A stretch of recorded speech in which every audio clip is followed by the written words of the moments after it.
अंतिम चरण में पहुंचा चंद्रयान-3 मिशन। विक्रम से 100 मीटर दूर हुआ प्रज्ञान। सहनी होगी -238 डिग्री की ठंड। चंद्रयान-3 मिशन अपने अंतिम चरण पर पहुंच गया है, जो पृथ्वी के 14 दिनों के बराबर एक चंद्र दिवस तक फैला है। भारतीय अंतरिक्ष अनुसंधान संगठन यानी कि इसरो अब चंद्रमा की रात नजदीक आने पर विक्रम लैंडर और प्रज्ञान रोवर के लिए स्लीप मोड ऑपरेशन शुरू करने की तैयारी करने में लगा हुआ है, जिसके दौरान तापमान -238 डिग्री सेल्सियस से नीचे गिरने की भी उम्मीद है। आपको बता दें, लैंडर विक्रम और रोवर प्रज्ञान दोनों ही सूर्य की रोशनी से अपनी बैटरी चार्ज करते हैं। ऐसे में अंधेरे में दोनों ही काम नहीं कर सकेंगे। हालांकि अंधेरा होने से पहले दोनों ने अब तक का टास्क पूरा कर लिया है।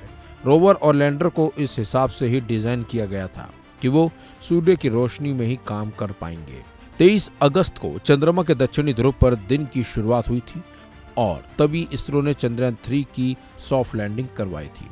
इसरो ने बताया है कि रोवर के APXS और LIBS पेलॉट्स को बंद कर दिया गया है।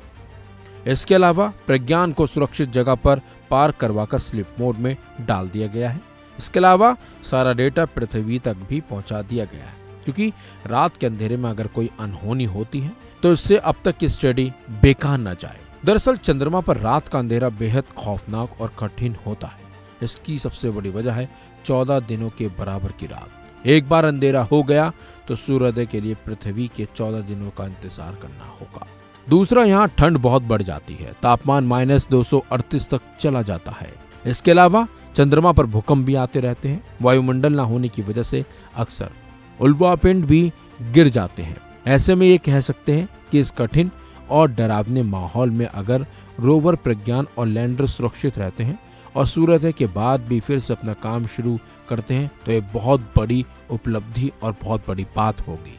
लेकिन सबसे बड़ा सवाल तो ये है कि अगर लूनर नाइट खत्म होने के बाद चंद्रयान-3 फिर से एक्टिव हो जाएगा, ठंड में लैंडर के इलेक्ट्रॉनिक उपकरण खराब नहीं होंगे। रोवर ने बताया है कि उसकी बैटरी पूरी तरह से चार्ज है।